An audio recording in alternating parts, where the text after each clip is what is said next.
In today's video, I'll let you guys know my thoughts on the James Charles and Morphe palette. If you're new here and you just stumbled through my video, I went ahead and did 5 looks with this palette. I did a series called 10 Days of Holiday Makeup, but I didn't finish it all the way to the 10th day, which is today. I only did 5 looks, and the other 5 are just get ready with me's and reviews of products as well. So if you missed that and you want to check that out first, I'm going to go ahead and leave the videos linked down below in the description box so you can check them out. That way you see the palette in action on my eyes and you kind of have an idea of why I don't like the palette, or the pros and the cons and all of that good stuff. Before we get started into the video, if you are new here and if you are not yet a part of our T-Squad family, don't forget to subscribe down below. And also don't forget to turn on your post notification bell so YouTube alerts you every time I upload a video. With that being said, if you like my honest review, my honest opinion, don't forget to give me a big thumbs up. Let me know in the comment section down below if you have this palette and what do you think of it? Did you stumble across the problems that I did or not? I want to know. But first off and foremost, it came in this white box with glossy font. I absolutely love the box. I love the campaign behind it. I love everything. I think he looks amazing right here. Like, oh my god, I am living. I'm living. The fact that it's black, and I also love the glossy font. I love it. I'm gonna go over the pros and the cons of the palette and basically just letting you guys know what I think of it. I did stumble across a couple things in this palette. So when you open the palette, first thing is I hate the fact that the names are not printed on the actual palette. I really wish that was a thing, just because my palette came with a paper or like a plastic that had the names printed on it, and I knew I was going to get rid of it. And I'm not gonna lie, I feel like 90% of us are gonna throw that shit away. Like, we're not gonna keep that. And it kind of sucks for me just because I do YouTube videos here, so I would want to let you guys know exactly what name, what shade I'm using or whatever, so it's just easier if the names are printed on the palette, but it's not a big deal. It's not like, oh my god, that's why I hate the palette. No, that's not the issue. I love the fact that the palette has mattes, especially this row here. I absolutely love that it has a lot of transition shades that you can work with. I love the pops of color. I absolutely love it. Now, the mattes in this palette are very, very pigmented, but what I did notice is that there is a ton of fallout, which it's not a problem if the shadows perform good, you know what I mean? It's just not a problem to me as long as I'm able to work with the shadows. I did stumble across some shadows that had some type of patchiness. The purples, for example, were a big fail for me. This red shade here, this dark brown shade.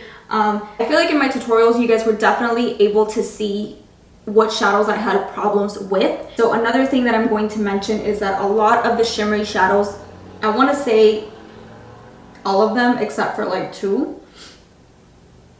These 2 shadows here, this second one here and this big one here that I used often on my videos, I use those as like highlighters and stuff like that. Those performed beautifully. They're very, very pigmented.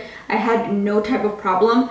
But the other shimmery shadows that I used in the palette, especially the purple here, the green, the blue, a lot of them were not pigmented. I did went ahead and spritz my brush with some setting spray that contained glycerin, and I actually used the Morphe setting spray, as you guys saw in my tutorials, so that the shadows, you know, could stick better, and it just didn't help. I feel like there's definitely some inconsistencies with this palette. I wasn't at all 100% happy. At the beginning, you guys saw in day number 1 that I was super excited. I was like, oh my gosh, I cannot wait, just because of the variety that this palette has. Now, if the formula were to be spot on, or at least the shimmery shadows like the Jaclyn Hill Vault collection, I feel like it wouldn't be a problem, because I feel like the shadows from the Jaclyn Hill Vault collection are very, very pigmented. A lot of them, not all of them, but a lot of them.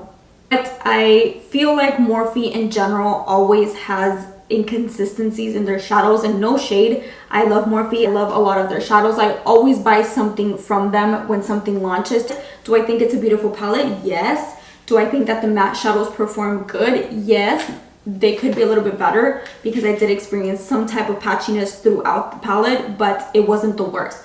My biggest problem here was the shimmery shadows. The shimmery shadows, I feel like they were not foil, they were not metallic, they were just very sheer, and they're just not my vibe. We're looking for really good, affordable shadows. ColourPop has by far some of my favorite formulas. They're very pigmented, from the mattes to the shimmery shadows. They're foil. Guys, those were my thoughts on the whole Morphe palette. I feel like that's the tea on this palette, that not a lot of people are saying the inconsistencies with it. I got it when it first launched. I don't know if maybe that's why I got a bad palette. I don't know. I actually went to the Morphe store to pick this thing up, and I actually picked up two, my friends, and my friend also says that her palette has inconsistencies. So that is just the tea. It's not much tea, but there is tea. You know what I mean? Funny, because when you look at the palette, it looks so beautiful. It looks amazing.